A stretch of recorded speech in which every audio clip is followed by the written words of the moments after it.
ಇವತ್ತಿನ ಊಟ ಚಪಾತಿ ಎಲ್ಲ ಇದಾಗ್ಬಿಟ್ಟಿದೆ.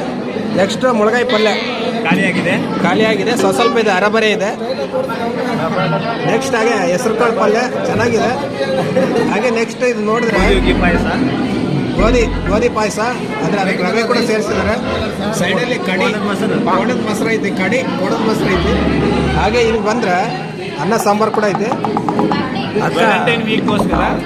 ನೋಡಿ ಈ ತಿಂಗಳು ಪ್ರೇಮಿಗಳ ದಿನಾಚರಣೆ ಐತಿ. ಅದ್ರ ಪ್ರಯುಕ್ತ ನಮಗೆ ನೋಡಿ ಪಾಪಡಿ ಆರ್ಟಿನ್ ಶೇಪ್ ಕೊಟ್ಟಿದ್ದಾರೆ, ಸಣ್ಣಗೆ ಆರ್ಟಿನ್ ಶೇಪ್ ಕೊಟ್ಟಿದ್ದಾರೆ. ತಿನ್ನಿ, ಎಂಜಾಯ್ ಮಾಡಿ, ತೊಗೊಳ್ಳಿ, ಎಂಜಾಯ್. ನೋಡಿ ಈ ಟೇಬಲ್ನಲ್ಲಿ ಯಾರ್ಯಾರೆಲ್ಲ ಇದ್ರೆ ಅಂತ ನಿಮ್ಗೆ ತೋರಿಸ್ತೀನಿ ನಾನು. ಮೊದಲು ಕರಣ್ ಅಂತ ಇವರು ಕೂಡ ಲಂಚ್ ಮಾಡ್ತಾ ಇದ್ದಾರೆ, ಮಧ್ಯಾಹ್ನದ ಊಟ. ನೆಕ್ಸ್ಟ್ ಅರಣ್ ಅಂತ ಅವರು ಕೂಡ ಮಧ್ಯಾಹ್ನದ ಊಟ ಮಾಡ್ತಿದ್ದಾರೆ. ನೆಕ್ಸ್ಟ್ ಶರಣು ಅಂತ ಅವರು ಕೂಡ ಮಧ್ಯಾಹ್ನದ ಊಟ ಮಾಡ್ತಿದ್ದಾರೆ. ನೆಕ್ಸ್ಟ್